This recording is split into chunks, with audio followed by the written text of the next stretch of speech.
እስኪያውን አስቡት እስኪ እስካሁን ካከበርናቸው የዘመን አስተርእዮ ክብረ በዓላት ላይ መልካሙን የወይን ጠጅ የተባለውን ደሙን ለመጎንጨት የታደልነው ስንቶቻችን ነው?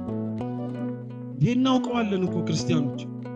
በዓላችንን አክብረን ታቦታቶቻችንን ወደ መንበረ ክብራቸው ከመለስን በኋላ እኛ የምንጎነጨው ይጠፋናል እንዴ?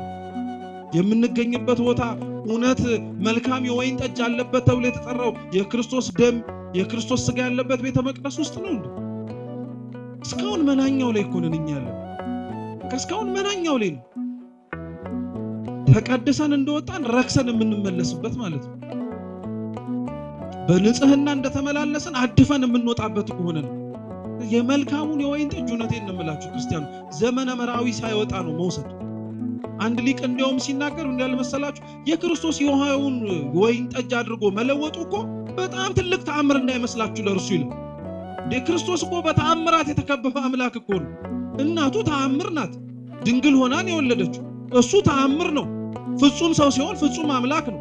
መራመዱ ተአምር ነው። በሰማይ ያለ አምላክ ሆኖ በመሬት እየተገለጠ ነው። የሚራመድበት መሬት እሱን መሸከሟ ተአምር እኮ ነው። ሰማይ ዙፋኑ ምድርም የእግሩ መረገጫ የሆነ አምላክ እንደሆነ ስለምናውቅ፣ ስለዚህ ይሄንን ያን ያክል በጣም አትብሰልሰሉበት፣ በጣም አትጨነቁበት።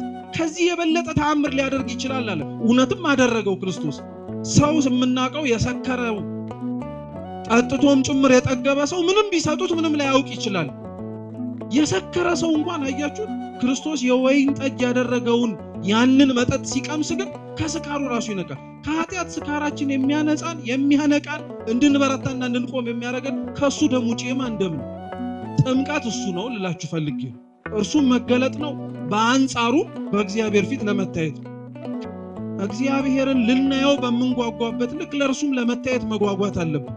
ለእርሱ ራሳችንን አሳምረን ነፍሳችንን ማጽድተን ለመታየት ደግሞ እግዚአብሔር በቸርነቱ ይርዳ። ለምንሰማው የእግዚአብሔር ቃል ለምናዳምጠውም ጭምር የእርሱ መለኮታዊ የሆነ ጥሪ ክርስቲያኖች የምንፈልገውን ከማግኘታችንና ስጠን ብለን ከመለመናችን አስቀድመን ብንችል እናመስግነው እግዚአብሔር። የተገባን ስላልሆንን ቃሉን በምንሰማበት ጆሮአችን ብዙ ነገር አድምጠን፣ እርሱን ለማየት በምናፍቀው ዓይናችን ብዙ ነገር እኮ ተመልክተን፣ እርሱን መዓዛውን ለማሽተት በሚናፍቀው አፍንጫችን ብዙ ሊሸተቱ የማይገባቸው ክፋቶችን አሽተተንበታል። እርሱን ለማነጋገር በምንናፍቀው አንደበታችን ክፋትን ተናግረንበታል። እርሱን ለመዳሰስ በምንናፍቀው እጆቻችን ሰርቀንበታል። ወደ እርሱ ለመቆም በምንራመድበት እግራችን ከእርሱም እኮ ሸሽተናል። ታዲያ ይሄንን ሁሉ ነገራችንን እያየ ለኛ ለመገለጥም ለኛ ለመታየትም ከኛ ጋር አብሮ ለመኖርም ለፈቀደ ለእግዚአብሔር ከምስጋና ውጪ ሌላ ምን ልናደርግለት እንችላለን? ማመስገን ነው እንጂ ያለብን። አባቶቻችን የሶስቱንም አካላት በሰሙነ ጥምቀት ወይንም ደግሞ ክርስቶስ ሲጠመቅ የተገለጡበትን መንገድ በተለያየ መንገድ ያስተምሩበታል። ሶስቱም በሚታይ አካላት ተገልጦ ቢሆን ኖሮ አይተን ጨረስን ብለን እንዳንሰናከል፣ ተገልጦ ተፈጸመ የእግዚአብሔር ሥራ ብለን ሌላ እግዚአብሔር ሊያሳየን የሚችለውን ራሱን ሊያመላክተን የሚችለውን ነገር አበቃ ብለን እንዳንቀመጥ። የቃና ዘገሊላ ሰርግ እውነት ለመናገር እስካሁን ድረስ የሚዘመርለት ሰርግ ነው። የትኛውም ተጋቢ ሲጋቡ አይታችሁ ከሆነ የሚዘመረው ራሱ ምን የሚለው መዝሙር ቃና ዘገሊላ ነው። ልክ ክርስቶስ ውሃውን ካስቀዳቸው በኋላ ግን ወደ ምንነት ነው የለወጠው? ወደ ወይንነት ሊለው። እስካሁን ስትፈወሱ የነበረው ፈውስ፣ እስካሁን ስትድኑ የነበረበት ድህነት፣ እስካሁን ስትጎበኙ የነበረው መጎብኘት የበለጠ አዲስ የሆነ መጎብኘት ሰጣችሁ። ለሆድ ቁርጠት ጢሞቴዎስ ጠጣው የተባለውን ወይን አይደለ የማያሰክረውን እውነተኛውን ደም ሰጧችኋል። አያችሁ፣ ከውሃው ከኦሪቱ የሚበልጥ ወይን የሐዲስ ኪዳኑ ፈውስን ሰጠን ማለት ነው። በመጠመቁ ራሱን ዝቅ አድርጎ በትህትና የተመለከትንበት፣ በመጠመቁ የኛን የልጅነት ጥምቀት የመሰረተበት፣ በመጠመቁ ከምንም በላይ የዕዳ ደብዳቤያችንን ያጠፋበት፣ በመጠመቁ ጌታችን መድኃኒታችን ኢየሱስ ክርስቶስ እርሱ ብቻ ሳይሆን የባህሪ አባቱን ድምፅ ለመስማት የባህሪ ሕይወቱ የሆነው እግዚአብሔር መንፈስ ቅዱስንም ጭምር በርግብ አምሳል ተገልጦ እንድናየው ምክንያት ሆኖልን።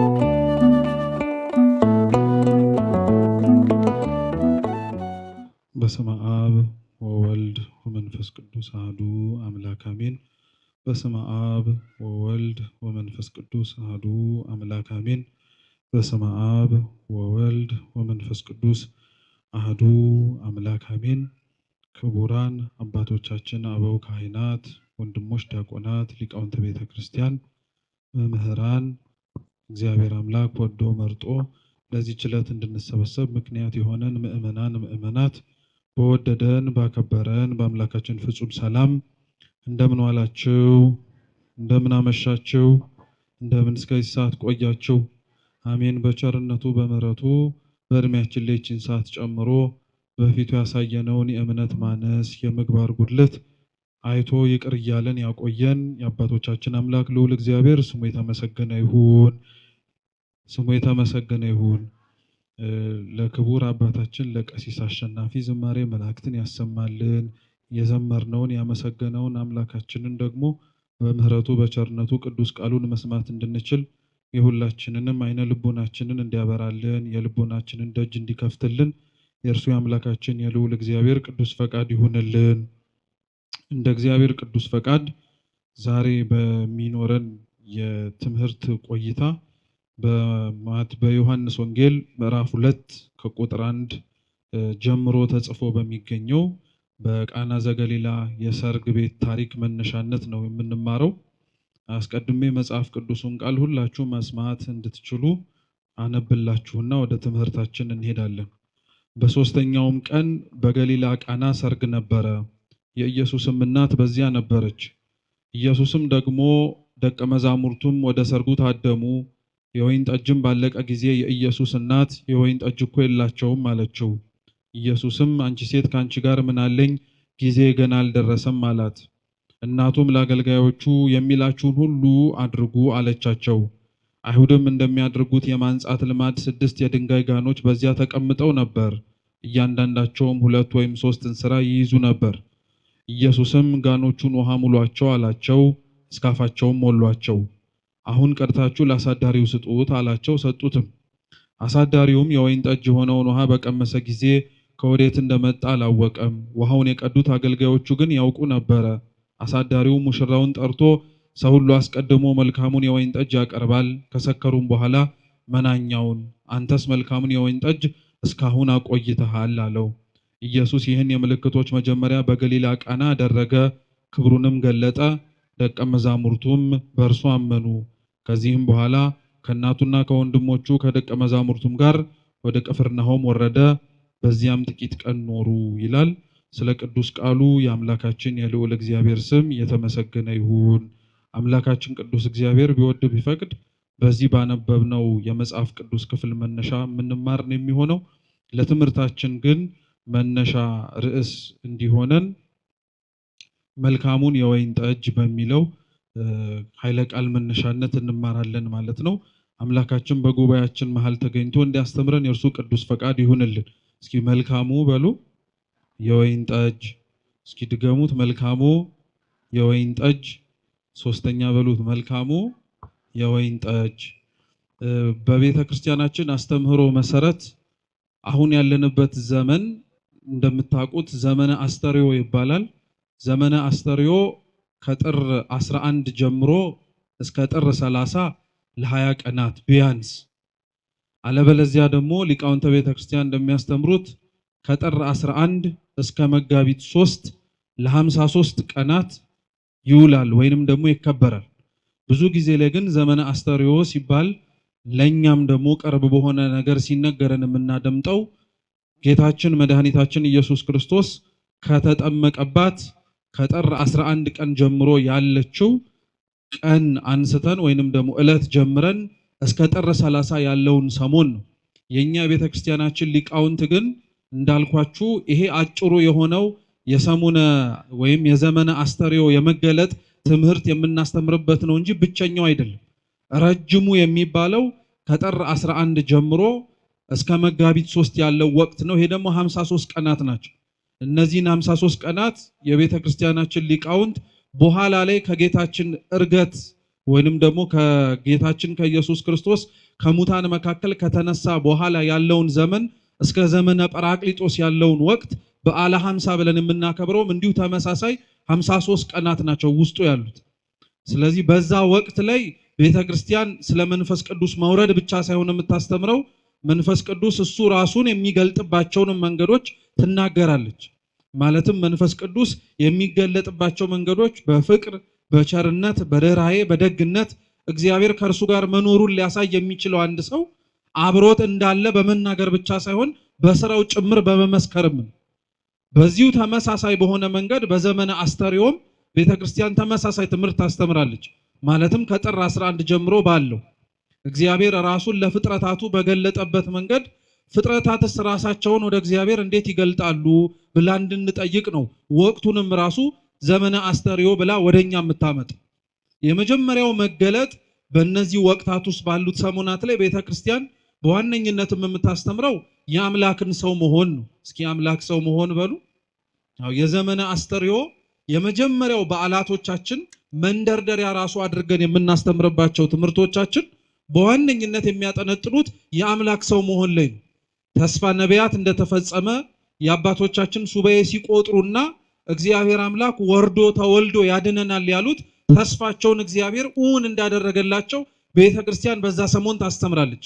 ፍጻሜውንም ራሱ ማለትም ደግሞ የእነሱን ጾምና ጸሎት የምናበቃው የጌታን መወለድ በማብሰር ክርስቶስ ከኛ እንዳንዱ ሆነ፣ በግርግም ተወለደ፣ በሰማይ ያሉ ቅዱሳን መላእክት ወደ ምድር ወርደው በምድር ያሉ ጠቢባን የተባሉ ሶስቱ ነገስታት ወይም ደግሞ ሰብአ ሰገል መተው ሰግደውለት እረኞች ካለበት ግርግምም ጭምር አብረው ተገኝተው አመስግነውት አምላካችን መድኃኒታችን ኢየሱስ ክርስቶስ በምድር ላይ የሰውን ስጋ ተዋህዶ ተገለጠ ብላ ቤተክርስቲያን ዘመነ አስተርእዮን ከጥር 11 በፊት ታውጀዋለች፣ ትናገራለች። በክርስቶስ መወለድ ከክርስቶስ መወለድ በኋላ ያሉትን ወቅታትም ተመሳሳይ የሆኑ ነገሮችን የምናገኝ ከጌታ መወለድ ጋር ተያይዞ ቤተክርስቲያን አሁንም ስለ አምላክ ሰው በመሆን ሂደት ውስጥ ራሱን እንዴት እንደገለጠ አስቀድሞ በነቢያት ድምጹን እንሰማው የነበረው አስቀድሞ በነበሩት በአባቶች በአንድም ይሁን በሌላ መንገድ ሲገለጥ የነበረው እግዚአብሔር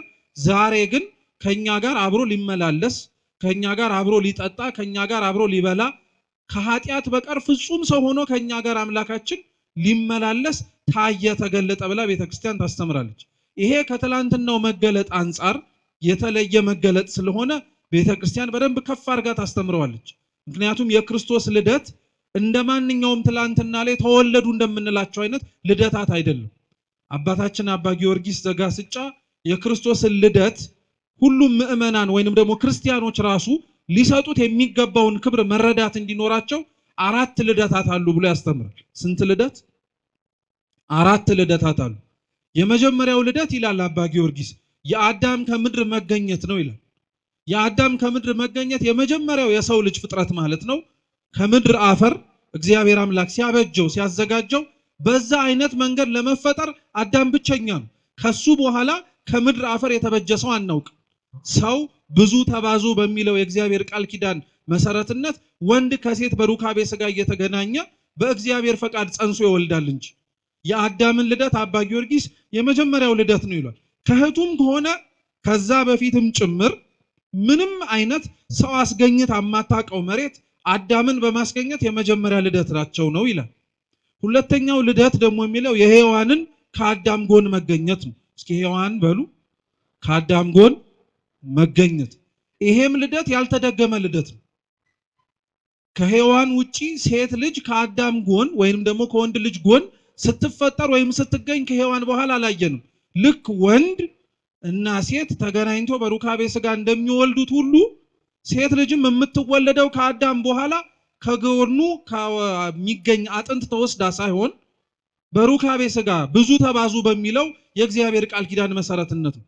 ስለዚህ እንደ አዳም ያለ ልደት ማንም የተወለደ የለም፣ እንደ ሔዋን ያለም ልደት ማንም የተወለደ የለም ይላል አባ ጊዮርጊስ። ሶስተኛው ልደትን ደግሞ አባ ጊዮርጊስ ሲናገር ምን ይላል? እሱ ደግሞ የአዳምና የሔዋን ልጆች ናቸው ይላል። እስኪ የአዳምና ሔዋን በሉ ልጆች። የአዳምና ሔዋን ልጆች የምንላቸው አቤል ቃይልን ለማለት ነው።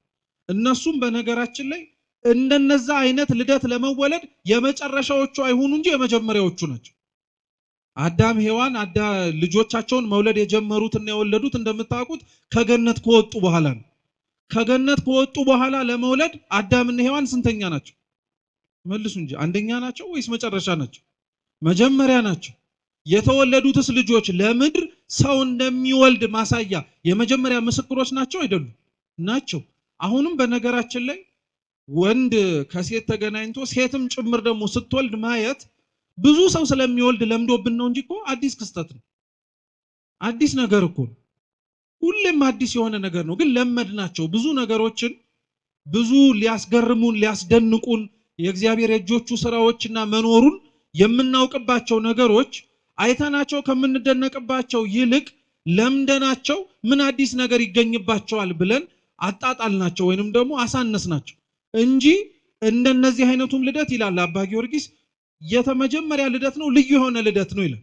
የክርስቶስ ልደት ግን ከነዚህ ሶስቱ ይለያል። አራተኛው ልደት ማለት ነው።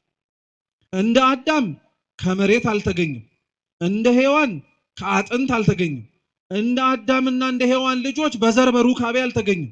የተወለደው በህቱም ድንግልና ነው።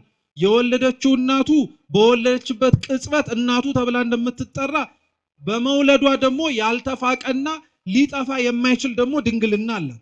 ስለዚህ ራሱ ጌታችን ኢየሱስ ክርስቶስ እንደርሱ አይነት ልደት እንደርሱ አይነት የመገለጥን ሁኔታ ለማንም አድርጎት አያውቅም፣ አያደርገውምም ጭምር። በዛ መንገድ የተገለጠ በዛ መንገድ እርሱንም ጭምር እንድናየው ያደረገን ማን ብቻ ነው? እግዚአብሔር ብቻ ነው። እርሱ ብቻ ግን አይደለም የአባቶቻችንን ትኩረት የሚስበው። ክርስቶስ ራሱን በገለጠባቸው እና እሱ መሆኑን ባወቅንባቸው ቦታዎች ላይ በጣም የሚገርሙ ነገር አድርጎልን። በቤተ መንግስት መወለድ ሲችል በግርግም መወለዱ ይደንቀናል። ምክንያቱም ንግስናውን ወይንም ደግሞ ቀዳማዊ የሆነ ሊሽረው የማይችል አምላክ ንጉስ እንደሆነ ማናችንም እናውቃለን። ግን ንጉስ ነኝ ብሎ የነገስታት ቤት ውስጥ ሳይሆን በረት ውስጥ መወለዱ ይደንቀናል። ያቺን በረት ሰማይ ማድረጉም ይገርመናል። በዛች በተገኘበት በረት ላይ እንስሳት ትንፋሾቻቸውን ሲገብሩለት እናደንቃለን። ለምን መሰላችሁ ክርስቲያኖች? ክርስቶስ የተወለደበት በረት እንስሳት ያሉበት ቦታ ብቻ ሳይሆን እንስሳትም ጭምር የሚኖሩበትም ነው።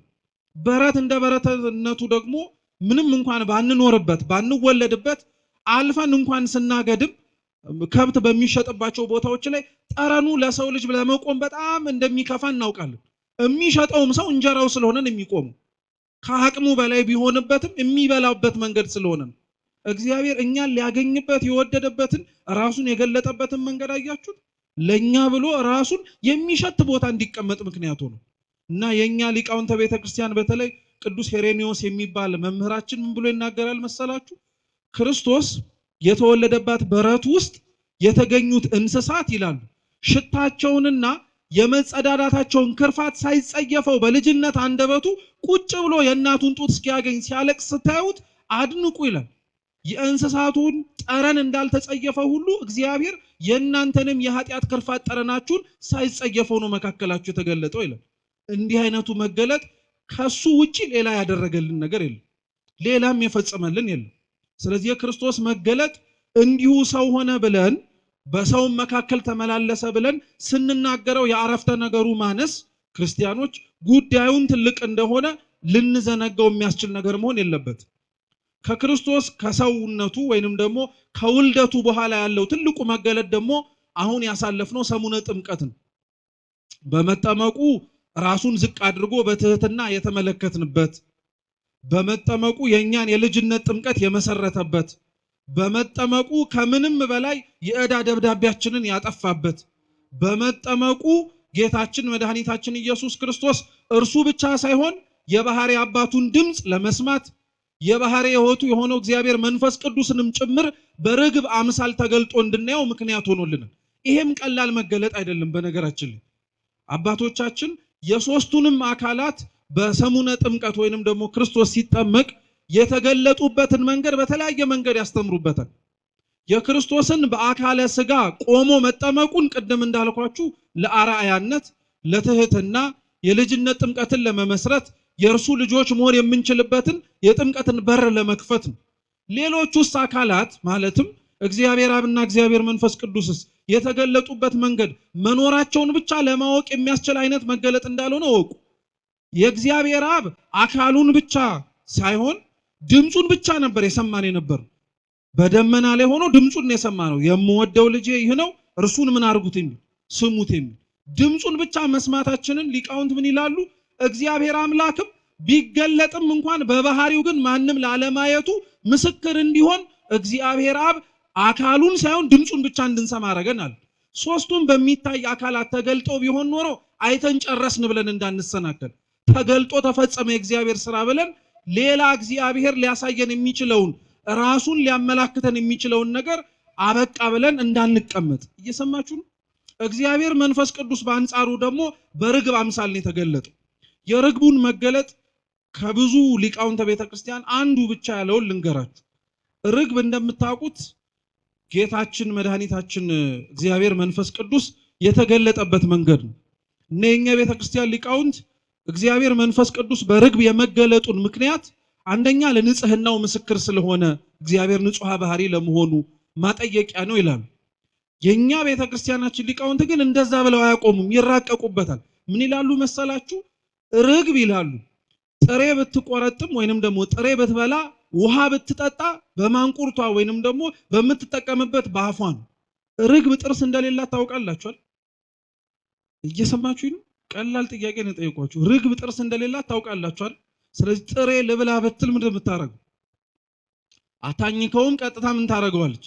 ትውጠዋለች። ውሃም ልጠጣ ብትል በእርግጥ ውሃ አይታኘክም፣ ግን ምን ታረገዋለች? እሱን ትውጠዋለች። እና የኛ ቤተክርስቲያን ሊቃውንት ምን ይላሉ መሰላችሁ?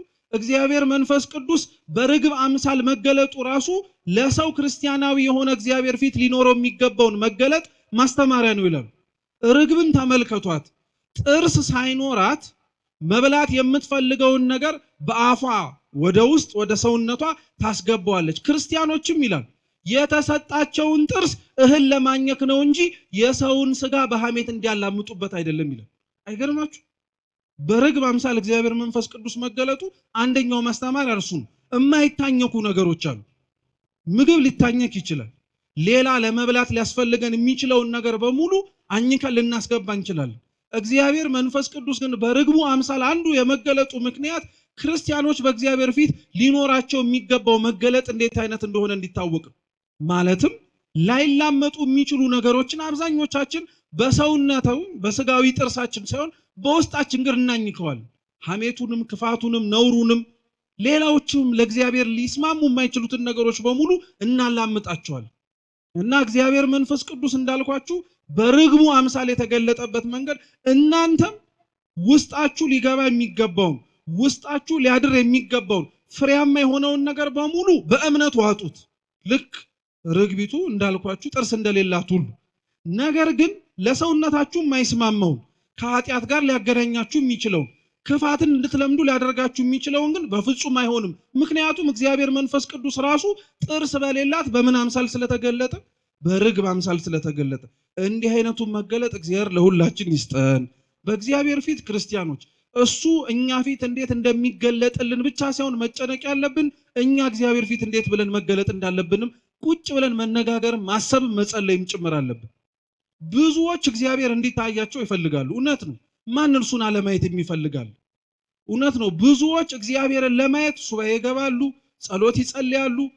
የሚችሉትን በአቅማቸው ከእግዚአብሔር ጋር ለመተያየትና ልክ በመጽሐፈ ቅዳሴያችን ቅዳሴ ማርያም እንደሚናገረው ገጽ በገጽ ነቢያት እንደተነጋገሩት እንደዛ ፊት ለፊት ቢያነጋገሩት ይመኛሉ። መርሳት ግን የሌለብን ክርስቲያኖች እግዚአብሔርን እንየው ባልንበት ቅጽበት ውስጥ እኛም ለእግዚአብሔር እንዴት እንደምንታይ ማወቅ አለብን። እግዚአብሔር እኮ የሚታየውና የሚገለጠውም ጭምር የሚታይና የሚገለጥ ማንነት ላላቸው ሰዎች እኮ ነው። ከዛ ውጪ በመጽሐፍ ቅዱስ ላይ ራሱን ማንነቱን ቅዱሳን መላእክቱ ሌሎቹንም ጭምር ለማይገባቸው ሰዎች እንኳን ተገልጠው ብትመለከቱ ማስተማሪያ ስለሆነ እግዚአብሔር ለማይገባቸው ሰዎች ድምጹን፣ እግዚአብሔር ለማይገባቸው ሰዎች ቅዱሳን መላእክቱን፣ እግዚአብሔር ለማይገባቸው ሰዎች ቅዱሳኑን ጭምር እንዲታዩ እንዲገለጡ የሚያደርገው አንደኛ ሩሩሃ ባህሪ ስለሆነ ነው፣ ቸር ስለሆነ ነው፣ የማንም ነፍስ እንዲጠፋ ስለማይፈልግ ነው። በዚህ መገለጥና በዚህ መታየት ውስጥ እንዲመለሱ እንዲስተካከሉ ወደ መንገድ እንዲገቡ የፈለጋቸው ነፍሳት ስላሉ ነው። ሁለተኛው እግዚአብሔር መሐሪ ብቻ ስለሆነ ሳይሆን እውነተኛ ፈራጅም ጭምር እንደሆነ እንድናውቅ ነው።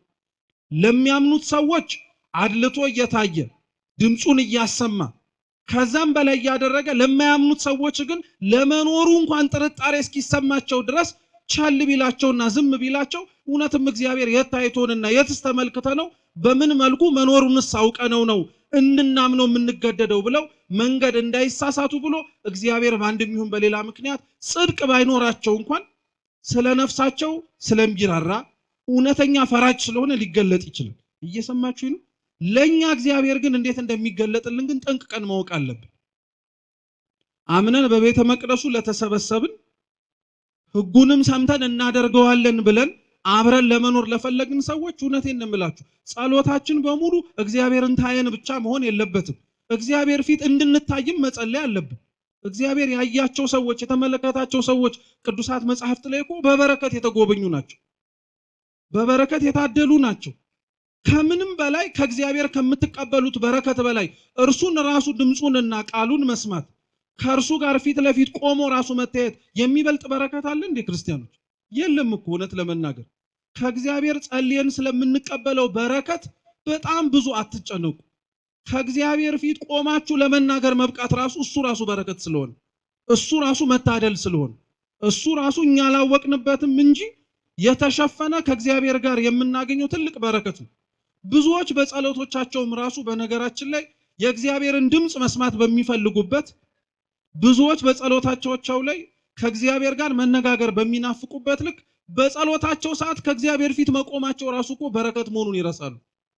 ምክንያቱም እሱ ፊት ማንም የሚቆም እኮ የለም ክርስቲያኖች። ንጽህና ኖሮት ቅድስና ኖሮት እንኳን ያሉ ቅዱሳን መላእክት እንኳን እኮ ካላቸው 6 ክንፍ 2ቱን ክንፋቸውን እግራቸውን እኮ ነው የሚሸፍኑበት። ካንተ ፊት ማን ሊቆም ይችላል ብሎ እና እኛ ኃጢአተኞቹ የምንሸፍንበት ክንፍ እንኳን ባይኖረን በፍጹም በትህትና ራሳችን ዝቅ እንኳን እኮ አድርገን ካንተ ፊት ለመቆም መፈቀዱ ራሱ እኮ የማይገባን ነውና ተመስገን ማለት እኮ አለብን። ለምንሰማው የእግዚአብሔር ቃል ለምናዳምጠውም ጭምር የእርሱ መለኮታዊ የሆነ ጥሪ ክርስቲያኖች የምንፈልገውን ከማግኘታችንና ስጠን ብለን ከመለመናችን አስቀድመን ብንችል እናመስግነው እግዚአብሔር። የተገባን ስላልሆንን ቃሉን በምንሰማበት ጆሮአችን ብዙ ነገር አድምጠናል። እርሱን ለማየት በምናፍቀው አይናችን ብዙ ነገር እኮ ተመልክተናል። እርሱን መዓዛውን ለማሽተት በሚናፍቀው አፍንጫችን ብዙ ሊሸተቱ የማይገባቸው ክፋቶችን አሽተተንበታል። እርሱን ለማነጋገር በምንናፍቀው አንደበታችን ክፋትን ተናግረንበታል። እርሱን ለመዳሰስ በምንናፍቀው እጆቻችን ሰርቀንበታል። ወደ እርሱ ለመቆም በምንራመድበት እግራችን ከእርሱም እኮ ሸሽተናል። ታዲያ ይሄንን ሁሉ ነገራችንን እያየ ለኛ ለመገለጥም ለኛ ለመታየትም ከኛ ጋር አብሮ ለመኖርም ለፈቀደ ለእግዚአብሔር ከምስጋና ውጪ ሌላ ምን ልናደርግለት እንችላለን? ማመስገን ነው እንጂ ያለብን። እኛም በአንጻሩ ደግሞ እንዲህ አድርጎ ከነችግራችን ለታየልን አምላክ ደግሞ እኛም ከነችግራችን ከመገለጥም ባለፈ ራሳችንንም ማስተካከለን መገኘት ያስፈልግልን።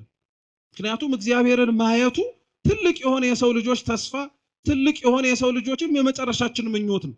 የምንጾመው፣ የምንጸልየው፣ የምንሰግደው፣ የምንመጸውተው ቤተ መቅደስ ውስጥ የአምላክን ቅዱስ ሥጋና ክቡር ደም ንስሐ ተቀብለን ቀኖናችንን ፈጽመን የምናኝከው የምናስገባው ወደ ውስጣችንም ጭምር እንዲዋሃደን የምናደርገው ለምንድን ነው? በፍጻሜው ከእርሱ ጋር ለመኖር አይደለም? በፍጻሜው ሥጋውን የበላነውን ደሙን የጠጣነውን አምላካችንን በላይ በሰማያት ለመመልከት አይደል እንዴ? ታዲያ ልታዩት የምትናፍቁትን እግዚአብሔር ለማየት እንደሚናፍቅ ሰው መኖር ነው እንጂ ያለብን። ከሩቅ እንኳን እኮ የሚመጣ የሰነበተ እንግዳ እንኳን እኮ ለመምጣቱ ናፍቆታለን። ተገኝቶ እስከምናየው ድረስ እንጓጓለን። እግዚአብሔርን ልናየው በምንጓጓበት ልክ ለእርሱም ለመታየት መጓጓት አለብን። ለእርሱ ራሳችንን አሳምረን ነፍሳችንን ማጽድተን ለመታየት ደግሞ እግዚአብሔር በቸርነቱ ይርዳን። ጥምቀት እሱ ነው ልላችሁ ፈልጌ ነው። እርሱም መገለጥ ነው፣ በአንጻሩ በእግዚአብሔር ፊት ለመታየት ነው። ከዛ በኋላ ከጥምቀት በኋላ ያለው ሰሞን ማለትም ደግሞ ከጥር 12 እስከ ዛሬቱ ቀን ከዛም በኋላ ባሉት በሰሞናት ዘመነ መርዓዊ የሚባል ዘመን ያላት ቤተክርስቲያን። እስኪ ዘመነ መርዓዊ በሉ። የሙሽርነት ዘመን ማለት ነው። ከልደት በፊት ያሉት 3ቱ ቀናት ይላሉ ሊቃውንተ ቤተክርስቲያንና አሁን ጥምቀትን አክበረን ከቃና ዘገሊላ ጀምሮ ያሉት ሰሞናት ዘመነ መርዓዊ እየተባለ ይጠራል። ቅዱስ ያሬድ ነው ይሄንን ስነ ስርዓት የሰራው። 2 ጊዜ ነው ዘመነ መርዓዊ የምንለው። አንደኛውን ከልደት በፊት፣ ሁለተኛውን ደግሞ ከጥምቀት በኋላ በሉ እንጂ። አንደኛው ከምን በፊት? ከልደት በፊት ስንት ቀን? 3 ቀን። በሉ መልሱ እንጂ 3 ቀን። ሁለተኛው ሰሞን ከቃና ዘገሊላ በኋላ ያለው ዘመን። ሁለቱም ዘመናት ተመሳሳይ ስም ያላቸው ዘመነ መርዓዊ ነው። ቅዱስ ያሬድ ይህን ያደረገበት ምክንያት አለ። አንደኛው ከልደት በፊት ያለው 3ቱ ቀናት ዘመነ መርዓዊ የሚባሉት ማለት ነው ለሙሽራው ለጌታችን ለኢየሱስ ክርስቶስ ለሚደረገው ቅድመ ዝግጅት ነው። ልክ ማንኛውም ሙሽራ ከማግባቱ በፊት ያሉትን ሰሞናት ራሱን የሚያደርገው የሙሽርነት ቅድመ ዝግጅት አለ አይደለ? ለዛ መታሰቢያ እንዲሆን አንድ፣ በውስጡ ግን በታላቅነት በምስጢር ዋነኛው ሐሳቡ ለሚወለደው ሙሽራችን ሆነው ለጌታችን ለኢየሱስ ክርስቶስ የሚደረግ ቅድመ ዝግጅት ነው። ሁለተኛው ግን አሁን ያለንበት ዘመነ መርዓዊ የሚባለው አንደኛ በሀገራችንም ስርዓት ብዙ የሰርግ ወቅቶች አሉት። በየትኛው ሰሞን አሁን ባለንበት በዚህ ወቅትና የአብይ ጾምን ፈስከን ባለንባቸው የበዓለ 50 ወቅታቶች አይደሉ? ስለዚህ ይሄኛው ዘመነ መርዓዊ የሚባለው አንደኛው ለዛ ነው። የሙሽርነት ባለትዳሮች የሚጋቡበት ወደ አንድነት የሚመጡበት ወቅት ስለሆነ ነው። አያችሁ ቤተክርስቲያን ለጋብቻ ራሱ የወሰነችው ወቅት አለ ማለት ነው። ሰው ቅዱስ ጋብቻን እንዲመሰርት የምታዝበት ወይንም ደግሞ ቢሆን ብላ ያዘጋጀችለት ወቅት አለ። ልክ የምንጾምበት፣ የምንፈስክበት፣ የምንጸልይበት ሌሎችም ወቅታቶች እንዳሉን ማለት ነው። ሁለተኛው ግን ተጋቢዎች የሚጋቡበት ዘመን እንደሆነ ለማጠየቅ ብቻ ሳይሆን ሙሽራው ጌታችን ኢየሱስ ክርስቶስን ከተቀበልነው በኋላ ያለንም ዘመን ዘመነ መርዓዊ ነው። ሙሽራውን የምናስተናግድበት ዛሬ ራሱ በሥርዓተ ቅዳሴያችን ላይ የሚነበበው የዮሐንስ ወንጌል ምዕራፍ 3 ከቁጥር 22 ጀምሮ ያለ የወንጌል ቃል ቅዱስ ዮሐንስ መጥምቅ ስለ ጌታችን ስለ ኢየሱስ ክርስቶስ ሙሽርነት የመሰከረበት እሱ ራሱን እንደ ሚዜ ጌታችን ኢየሱስ ክርስቶስን ሙሽራ ነው ብሎ በሚያደርገው ነገር በሙሉ ሚዜው በሙሽራው ደስ እንደሚሰኝበት የተናገረበት ወቅት ነው። ስለዚህ በዚህ ወቅታት ቤተክርስቲያን የምታስተምራቸው ትምህርቶች በአንደኝነት ደረጃ ስለ ሰርግ ነው። እስኪ ስለ ሰርግ በሉ። አንደኛው እሱ ነው፣ ስጋዊ የሆነውን ሰርግ ማለት ነው። ወንድ ሴት የሚጋቡበትን ትምህርት ታስተምራለች በዚህ ወቅት። ሁለተኛው ቤተክርስቲያን በዚህ ወቅት የምታስተምረው ደግሞ አማናዊውን የሆነውን ሰርግ ነው። እርሱም የአምላክ ሰው መሆን ወይንም ደግሞ የመለኮትና የስጋን ተዋህዶ ነው። ሶስተኛው ቤተክርስቲያን በዚህ ወቅት የምታስተምርበት የሰርግ ትምህርት ደግሞ እውነተኛው ሰርግ ተብሎ የሚጠራው ደግሞ ሶስተኛው የአምላክ ቅዱስ ስጋና ክቡር ደምን የምንቀበልበት የሥርዓተ ቅዳሴው ሂደት ነው። እሱን ወደፊት በደንብ ስለምትማሩት አልነካው። ሁለቱን ግን እውነተኛው ሰርግ ተብሎ የሚጠራው የአምላክና የመለኮትና የስጋን ተዋህዶ፣ ሁለተኛው ደግሞ እንዳልኳችሁ ስጋዊ የሆነው ማለትም ደግሞ ወንድና ሴት ሊጋቡበት የተገባውን ሰርግ ነው ለዛሬ የምንማረው። የቃና ዘገሊላ ሰርግን መነሻችን ያደረግነው ቃና ዘገሊላ ገሊላ ውስጥ የምትገኝ ቦታ ናት። በነገራችን ላይ ቃና ራሷን ችላ የምትታወቅም ስፍራ ናት። እስካሁን ድረስ አለች። ካፍር ቃና እየተባለች ነው የምትጠራው። ቦታው ላይ ምንም እንኳን ጌታችን ኢየሱስ ክርስቶስ ተአምሩን የፈጸመው ከብዙ ዘመናት በፊት ቢሆንም አሁንም ድረስ ብዙ ጎብኚዎች እየሄዱ በረከትን የሚቀበሉበት ከእግዚአብሔር ረድኤትን የሚካፈሉበት በተለይ ደግሞ ባለትዳሮች ወይንም ደግሞ ወደፊት ጋብቻቸውን ለመመስረትም ጭምር ራሳቸውን የሚያዘጋጁ ሰዎች መሳለም ከሚፈልጓቸውና ከሚሳለምባቸው ቦታዎች መካከል አንዱ በገሊላ ውስጥ የምትገኝ ቃና ተብላ የምትጠራዋ ቦታ ነው። የቃና ዘገሊላ ሰርግ እውነት ለመናገር እስካሁን ድረስ የሚዘመርለት ሰርግ ነው። የትኛውም ተጋቢ ሲጋቡ አይታችሁ ከሆነ የሚዘመረው ራሱ ምን የሚለው መዝሙር ነው? ቃና ዘገሊላ ነው። እና ሰርግ ቤቱ እውነትም በጣም ትልቅ ቦታ ስላለው ጌታችን መድኃኒታችን ኢየሱስ ክርስቶስ የመጀመሪያውን ተአምር ያደረገበት ቦታ የቃና ዘገሊላ ነው።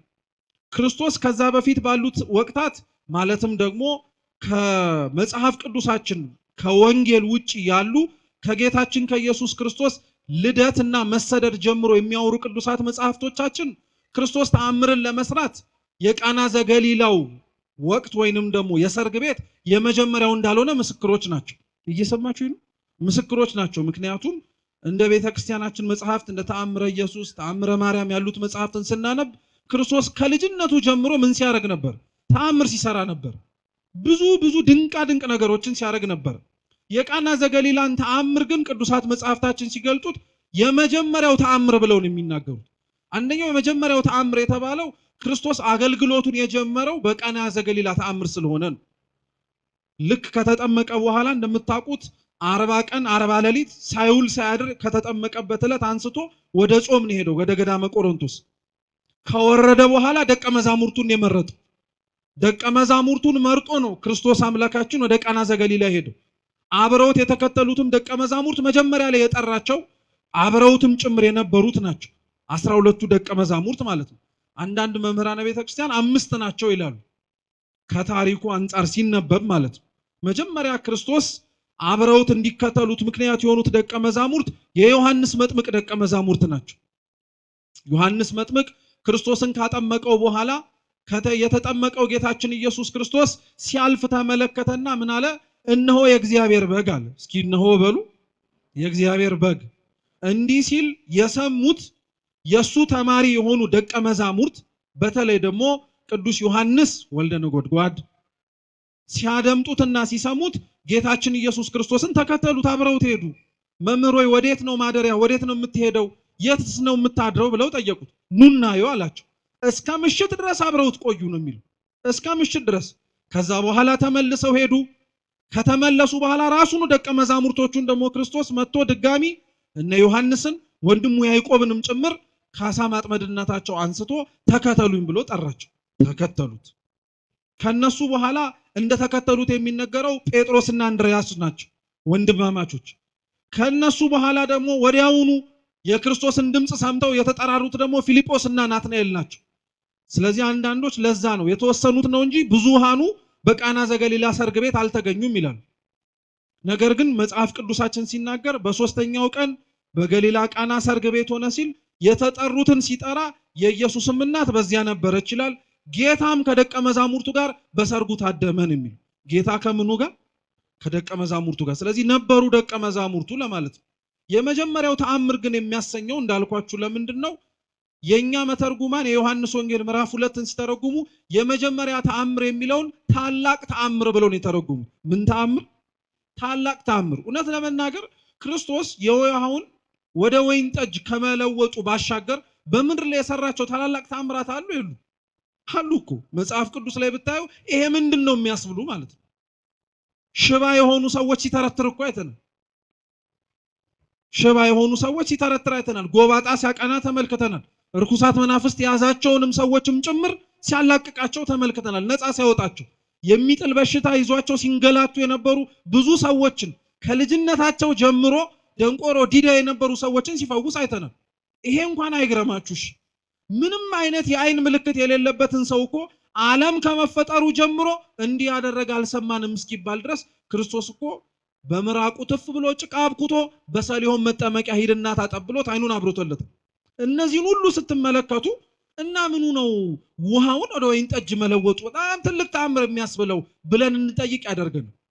ጉዳዩ ክርስቲያኖች ውሃውን ወደ ወይን ጠጅ የመለወጥ ጉዳይ ብቻ ስላልሆነ ክርስቶስ በዛ ሰርግ ቤት ውስጥ ታዳሚ ሆኖ ተገኝቶ በሰርግ ቤት ውስጥ የፈጸመውና ያደረገው ተአምር ውሃን ወደ ወይን ጠጅ መለወጥ ብቻ አይደለም። አንደኛ የነቢያት የትንቢታቸው ፍጻሜ እርሱ እንደሆነ አሳይቷቸዋል። በምስጢር ሲነበብ እንደሰማችሁት ከሆነ ሰርገኞቹ ደግሰው ወይኑንም ጭምር አዘጋጅተው ይቆይልን ያሉት ለተወሰኑ ቀናት ነበር። እንደ ድሮ ከሆነ ሰርግ 7 ቀን 8 ቀን ከዛም በላይ ሊሰነብት ይችላል። ስለዚህ እነሱ እንዳሰቡት የማንጻት ስርዓቱን ምክንያት አድርገው 7 ድንጋይ የሆኑ ወይንም ደግሞ በጣም ከፍተኛ የሆኑ ድንጋዮችን ወይንም ደግሞ ወይን የሚቀመጥባቸውን ዕቃ ጋኖች አዘጋጅተው ነበር። አሁንም ሲነበብ እንደሰማችሁት እያንዳንዱ ጋን ይላል። እየሰማችሁ ነው? እያንዳንዱ ጋን ወይ 2 ወይ 3 እንስራ ይዛል ይላል። እያንዳንዱ ጋን ወይ 2 ወይ 3 እንስራ ይዛል ይላል። ጥሩ። አሁን ልብ ብላችሁ ስሙ። 6 ጋኖች ናቸው ያሉት። ስንት ጋኖች? በሉ መልሱ እንጂ። 6 ጋን ያለው እያንዳንዱ ስንት ይዛል? ወይ 2 ወይ ስንት? እሺ ጥሩ። 6 ጋን ያለው እያንዳንዱ ወይ 2 ወይ 3 ይዛል። 6 ጋን ኖሮት እያንዳንዱ 2 እያንዳንዱ 3 ሲይዝ ይላሉ የኛ የቤተክርስቲያናችን ሊቃውንት ማለት ነው።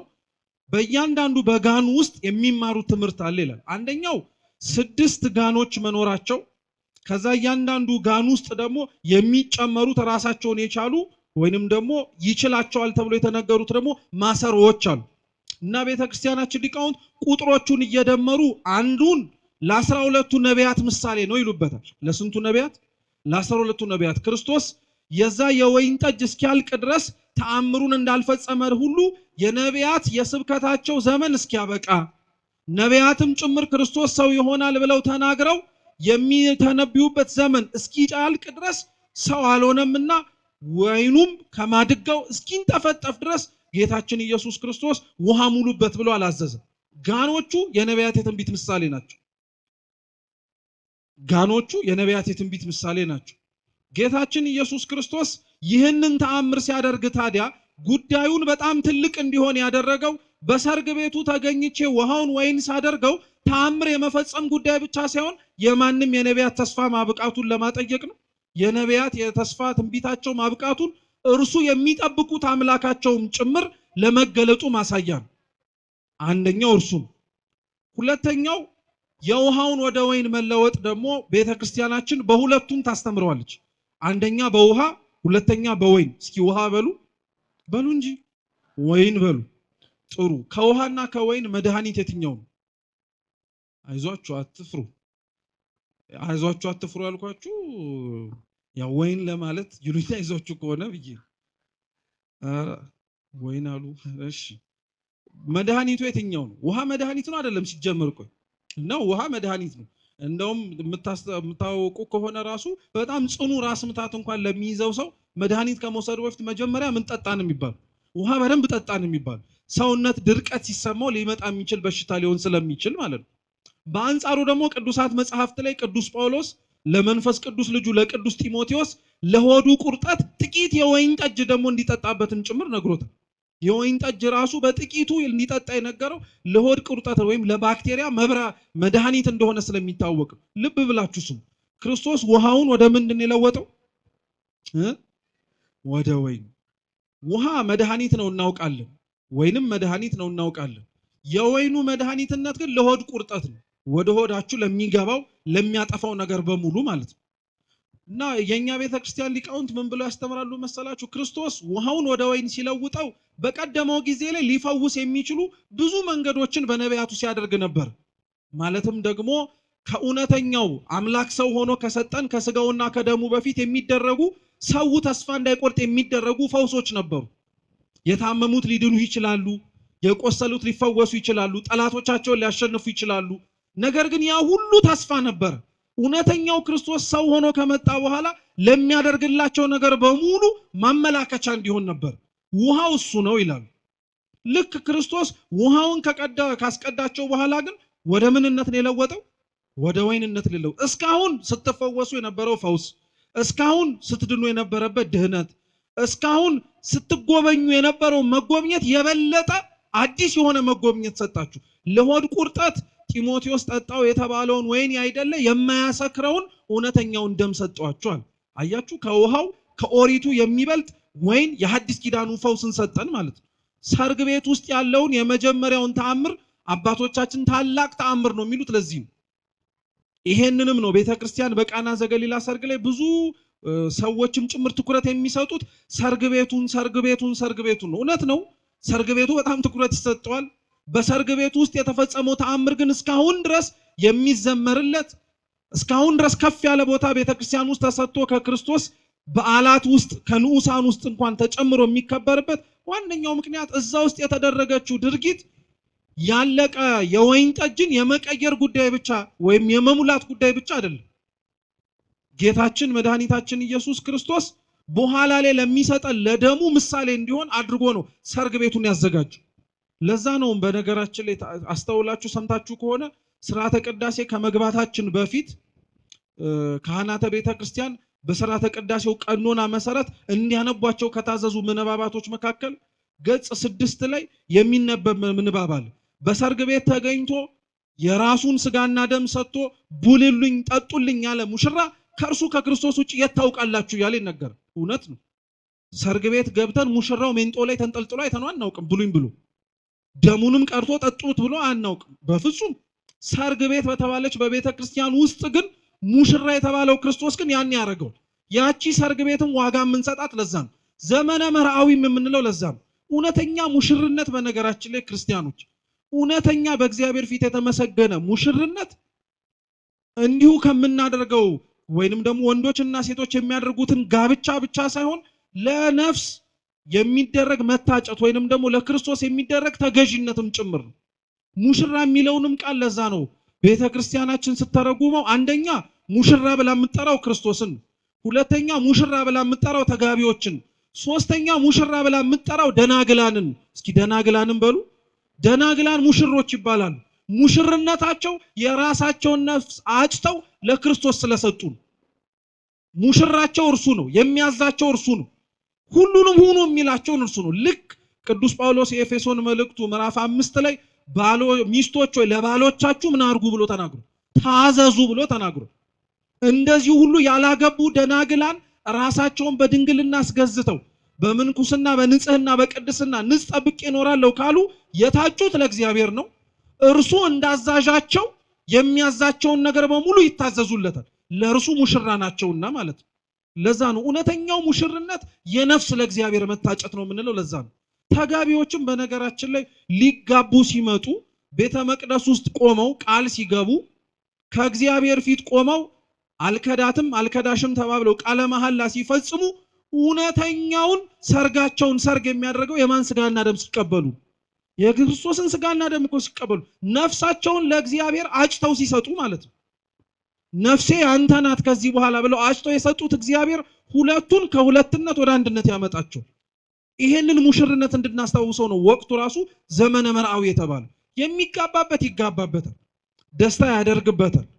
የማይጋባበትና ብቻውን የሆነ ሰው ግን እውነትም ሙሽርነቱን ከክርስቶስ ጋር ለመኖር ይለማመድበታል። ይሄን ሰርግ ቤት አንድም ትልቅ ቦታ እንድንሰጠው የሚያደርገን እንዳልኳችሁ የክርስቶስ ተአምር ይሄ ውሃውን ወደ ወይን ጠጅ መለወጡ ማለት ነው። ፍጻሜው ደሙን ለመስጠቱ ማሳያ ስለሆነ ነው። ሁለተኛው እንዳልኳችሁ ይሄ ሰርግ ቤት የሰዎችን የሰርግ ቤትም ጭምር ማጠየቂያ ነው። ሰዎች ቅዱሳት መጻሕፍትም እንደሚያዘው ከሆነ ያላቸው የህይወት ምርጫ ሁለት ነው፣ ምንኩስናና ጋብቻ ነው። ምን ያህሎቻችን ለምንኩስና እንደምንዘጋጅ አይታወቅም። ምን ያህሎቻችን ለሰርግ ግን እንደምንዘጋጅ ይታወቃል። ምክንያቱም አኗኗራችን፣ አስተሳሰባችን ወይም ማህበረሰባችንም ጭምር በጣም የሚገፋው በጣም ወደዛ ህይወትም ተስቦ እንዲገባ የሚያደርገው ከምንኩስና ይልቅ ምንን ጋብቻ ነው። የሚጣላ ነገር ሆኖ አይደለም። በነገራችን ግን በአሰብ ያለብን ነገር ቢኖር ሁላችንም ለተመሳሳይ ጥሪ አልተጠራን። ሁላችንም ተመሳሳይ መንገድ እንድንሄድ አልተዘጋጀን። አንዳንዶቻችን እውነት ነው ቅዱስ በሆነው ጋብቻ ለመኖር እንጠራ ይሆናል።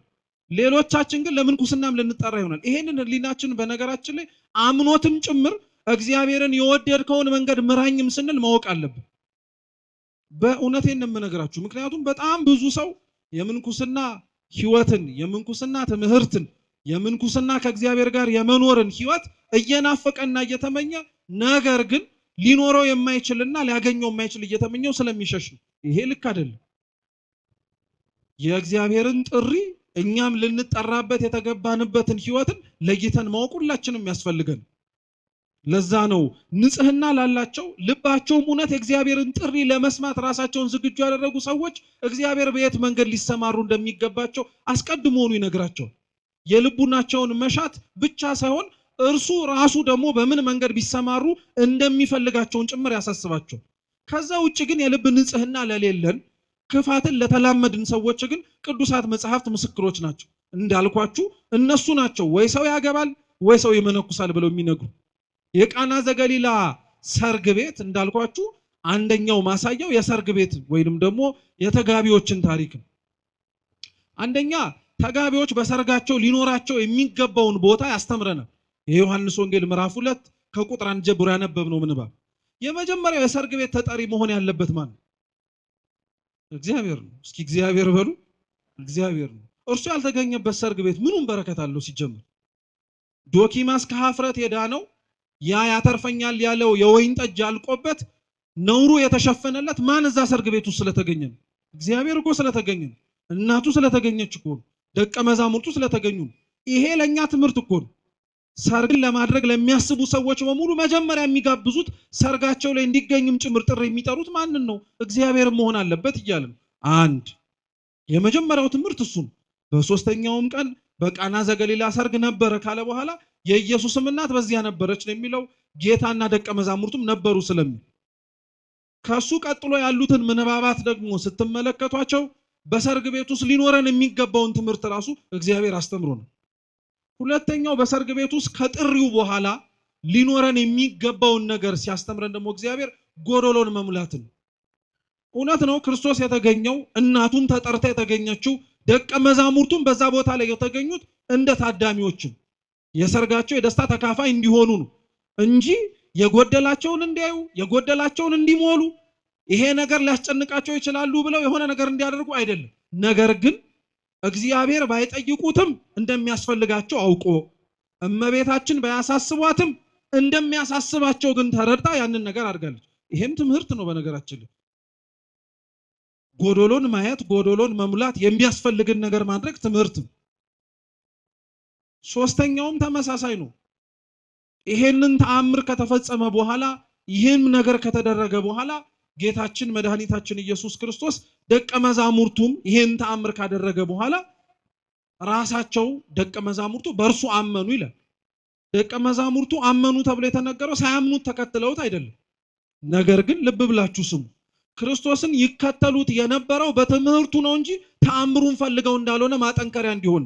እየሰማችሁ ነው? እስኪ ክርስቶስን በሉ ለትምህርቱ እንጂ ለተአምራቱ አልተከተሉትም። ለዛ ነው በነገራችን ላይ ክርስቶስን ለትምህርቱ ነው እንጂ ለተአምራቱ ስላልተከተሉት ተአምራትን ማድረግ ባላደረገበት ወይም በማይፈጽምባቸው ወቅታቶች ላይ ሐዋርያት ከስሩ ሲጠፉ አናይ። ተአምር ሲያደርግም አሉ ሳያደርግምም ጭምራሉ። የመጡት ምኑን ብለው ስለሆነ ትምህርቱን ብለው ስለሆነ ክርስቶስን ለምን ብላችሁ ነው የምትከተሉት ተብለን ራሱ ወይም ተጋቢዎች ሰርጋችሁን የምትፈጽሙት ለምንድን ነው ብለው እንዲጠየቁ ራሱ የትምህርት ያስተምራቸዋል። የምትጋቡት በቤተ ክርስቲያን ክርስቲያን ሆናችሁ ነው? ክርስቲያን ከሆናችሁስ በኋላ እውነት የሚያስፈልጋችሁን ነገር አሟልታችሁ ነው? ከዛስ በኋላ የምትገቡበትን ህይወት አውቃችሁት ነው? ይሄን ክርስቲያኖች እንደዋዛ ልናደርገው አይገባም። የሚቆርቡ ምእመናን ለሚቆርቡት ቅዱስ ስጋና ክቡር ደም የሚያደርጉትን የትምህርትና የቅድመ ዝግጅቶች በሙሉ ተጋቢዎችም ሊያደርጉት ያስፈልጋል። ምክንያቱም እግዚአብሔር በእነሱ ህይወት ሊገለጥ ምክንያት እየሆነ ነው። ቅዱስ ጳውሎስ የተጋቢዎችን ክርስቲያን ሆነው በቅዱስ ስጋውና በክቡር ደሙ ከብረው የሚኖሩ የምእመናንን ቤት የሮሜ መልእክቱ ምዕራፍ 12 ላይ ሲናገር በቤታችሁ ያለችው ቤተክርስቲያን እያለ ነው የሚጠራት። የአብዛኞቻችን ቤት እኮ ጋብዘን ያልጠራ ነው እግዚአብሔር ስላልተገኘበት እኮ እኛ ክርስቲያን እንባል ይሆናል እንጂ ቤታችን ቤተክርስቲያን አይደለም። እናውቀዋለን ጠንቅቀን። ኃጢአት የምንሰራበት ክፋትን የምንሸምቅበት ሰው አላየኝም ብለን ሌላ ክፋት የምንጎነጉንበት ስፍራ ቤታችን ነው።